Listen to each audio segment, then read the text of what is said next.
Yo, so guys, it's King Sean here, and in today's video, I want to talk about some options for the Commanders at 29 at this point. What is it, March 27th? So I'll probably be making another one of these videos next month, maybe right before the draft, maybe a week before the draft. I made one earlier already, I think a couple months ago, so I'll be making another one next month, right? But I want to go over some options at this point for the Commanders that are very realistic at 29 overall. Before we get into today's video, make sure y'all leave a like down below, subscribe if you're not already subbed up, and turn on notifications. And with that out of the way, let's get straight into today's video. All right, so I want to go over 5 guys that I feel like are very realistic options at 29. And there's definitely some other options besides the 5 I'll mention in today's video. But these 5 guys I feel like are very realistic options at 29 for us to pick. Let's start off with Texas A&M edge rusher Nic Scourton. And I like Nic Scourton. Now, there are definitely some guys that I have ahead of him, like Mike Green, James Pierce, and even my guy, Donovan Ezeiruaku. I absolutely love Donovan Ezeiruaku, man. I have him as my edge number 5, and I actually have Nic Scourton right behind him at edge number 6, right? So I still do like Nic Scourton a good amount, and if he was there at 29, I feel like we would pick him, or we consider picking him, right? Like, it's not a given. We don't know who we're going to pick, right? So, not a given we will pick him. However, he's definitely a real option because we do have a need at edge rusher. We do need a really good edge rusher, and I feel like Nic Scourton can, come in and be a very solid edge rusher. At Texas A&M, he was 6'4", 280, but he dropped to, I want to say, like the low 260s or even like in the 250s. Texas A&M kind of required their D-line to be a little bit bigger to stop the run, and just the way they wanted to run their defense, their D-lineman needed to be a little bit bigger, which is why Scourton weighed 280, but he did cut down to like the high 250s or the low 260s, and I feel like that'll make him more explosive at the next level, and he'll be a more dynamic pass rusher because he's already a really good run stopper. Same with Shamar Stewart, who I'm not super high on, but I am. I do like Nic Scourton, but Shamar Stewart, not super high on him. But Scourton, he is really good in the run stopping game. He has a nice spin move. I feel like he's quicker than fast, but, he has really good quickness off the line for sure. And he has a great vision in the backfield. Now, he doesn't have the greatest bend for an edge rusher, and bend is really important, and Nic Scourton doesn't really have that now. Part of that could be because of his size at Texas A&M. So, once again, with him cutting down to like the high 250s or low 260s, he can be more of a dynamic, explosive pass rusher, right? And I believe today he's the better pass rusher than Shamar Stewart. I do feel like Scourton does need to develop some more moves, add more moves to his bag, because I feel like he does rely a bit too much on his pass rush moves, or not his pass rush moves, sorry, his power rush moves, right? So I think he does need to develop some more pass rush moves and add those to his bag. But overall, I like Nic Scourton as a prospect. He's my number 6 edge as of right now, and I feel like he's definitely a realistic option at 29. He would fit this defense pretty solidly in my opinion, and he's a guy that would feel a need for us for sure, and he's an option at 29 that is very realistic in my opinion. Next up, we got Donovan Ezeiruaku, and day by day, he has increasingly become a super realistic option for us at 29. I absolutely love Donovan Ezeiruaku, man. He is a pure first-round edge rusher, in my opinion. He's got the production. He's got the pass rush bag. He's got the quickness off the line. He's got it all to be a really good edge rusher in the NFL. 16.5 sacks this past season at Boston College. Absolutely amazing. I think that's not the most out of any prospect because Mike Green, he had 17.5, if I'm not mistaken. But that's up there in terms of, production among all edge rushers in this draft class. Amazing. He's really quick off the line. He's versatile as a rusher. He can play as a stand-up, 3-4 end, or put his hands in the dirt. I feel like he may be better as a stand-up end, 3-4, but he would be able to fit in our defense well, in my opinion. He does have a smaller frame, 6'2", 248, and with that frame, he may struggle a little bit against the run when he gets to the league. But honestly, that's his main concern.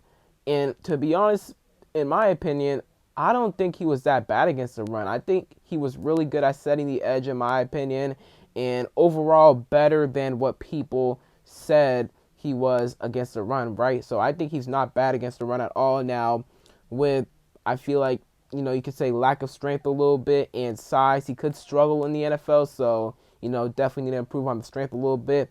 But he does have phenomenal arm length, and that helps him beat tackles as well. 33-inch arms, right? So that great bend, that great quickness off the line, the pass rush moves. I mean, he is the full package, in my opinion. He's a really good edge rusher. He is my edge 5, one of my favorite edge rusher prospects, if not my favorite in this entire draft.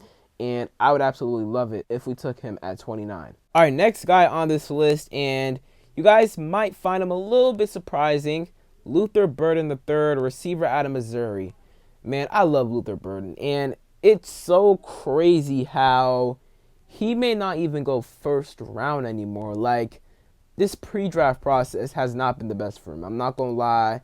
People have been getting a ton of prospect fatigue over him, man. Like, it's crazy. Like, even Todd McShay yesterday or a day or two ago, he reported that, teams think that Burden's a diva, or at least he thinks that Burden's a diva, right? Like, where he gets his information from, team officials from Missouri, people around Missouri in general, they say he's a diva. And, look, I don't know if I believe that, right? He doesn't seem like a diva. Like, I've watched a couple of his interviews. He doesn't seem like a diva.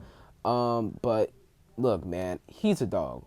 Burden is an absolute dog, man. And if he's there at 29, I'm taking him. And you guys might question the fit because we already have Deebo Samuel, and Luther Burden at Missouri was kind of used the way Deebo Samuel is used in the NFL, right? But I feel like Luther Burden can be more than what he was at Missouri as a receiver.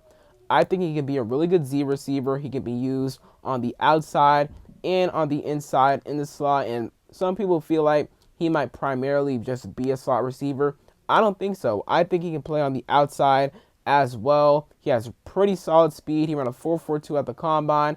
I feel like he demonstrates 4.3 speed even on the field at times. I think he has great run after catch ability. That isn't even in question, right? He has great quickness. He can make a guy miss in space. He's really good in space. Like, he definitely has some similarities to Deebo Samuel in terms of usage. Like, you can use him on screens, reverses, all that at the backfield. So he definitely does have similarities to Deebo in that case. However, I think he can be a better route runner than Deebo in the NFL. Thought he showed great route running ability on tape at Missouri. I think he can be a better separator overall than Deebo. Not saying Deebo can't separate. However, against man coverage, not the greatest at it. I feel like Luther Burden can do that really well in the NFL, right? So I know the Deebo Samuel comps, I understand them. However, I feel like he can be more of a Deebo Samuel, which is why I feel like he would fit very, very well into this offense. Plus, he has a personal connection to Jaden. I'm pretty sure they know each other. I be seeing Burden comment under his IG posts like all the time during the season, right? So I'm pretty sure they know each other. They both play in the SEC, right? So, they probably know each other for sure. But if Luther Burden's there at 29, I'm taking him. I'm not going to lie. I'm taking him. That's just another weapon for Jaden Daniels. And he will be able to learn around Deebo Samuel and Terry, two really good veteran receivers who have been in the NFL for a while now. So if Luther Burden's there at 29, he would provide something to this offense that would be amazing. Moving on, I got Shavon Revel, cornerback out of East Carolina. As you guys know, or at least most of you guys should know, he's coming off of a torn ACL he suffered early on in the 2024 season.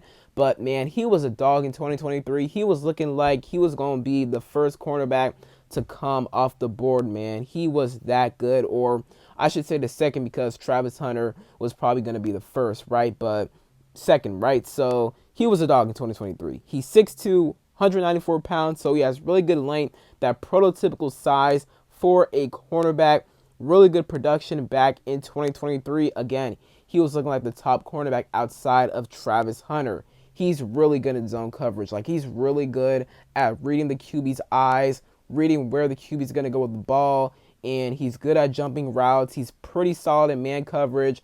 Maybe he could improve his man coverage techniques. I think Benjamin Morrison is better than him in man coverage, especially press man coverage, right? So that's an area that Revel could improve at. But in zone coverage, man, he is so good at it. And in a league where zone coverage has gone up every single year, like the rate of teams running zone coverage has gone up every single year, you need a guy that is really good in zone coverage, who is good at reading the QB's eyes, and Revel is definitely really, really good at that, man. So we have a need at cornerback. We need a cornerback outside of Marshawn Lattimore, on the opposite side of Lattimore. And if we want to draft a cornerback high, first or second round, Shavon Revel, he's definitely a realistic option at 29 for us. Now, the torn ACL, that definitely is the biggest concern with him. If not for that, he would be a bona fide first-round pick. But right now, he could go late first, early second, or mid-second. But I would not mind drafting him at 29. Like, if we feel like we need to grab a cornerback early, and if we really like Shavon Revel, definitely could see us taking him at 29, because he was really good back in 2023 when he was fully healthy. And then last guy I want to talk about is cornerback Ben Morrison. He was so good back in 2023, and like Revel, he suffered a season-ending injury. Not as bad as Revel's injury, because Revel suffered a torn ACL, but Morrison dealt with a hip flexor all season long, and he just wasn't able to play for the remainder of the season. He suffered it early on in the season. I could be wrong, but I think he tore something in his hips. I'm not sure, but yeah, he suffered a hip injury, and it was severe enough that he didn't play for the rest of the season. Thought he would be back for the playoffs, and I was wrong. He was out for the rest of the season, right? But in 2023, man, and even in 2022 in his freshman year, he was so good. I mean, he's a ball hog. And let me search up his stats real quick, but if I can remember correctly, he had like 5 interceptions in his freshman year, which was back in 2022, which is absolutely insane. He actually had 6 in 2022, which was his freshman year. Insane.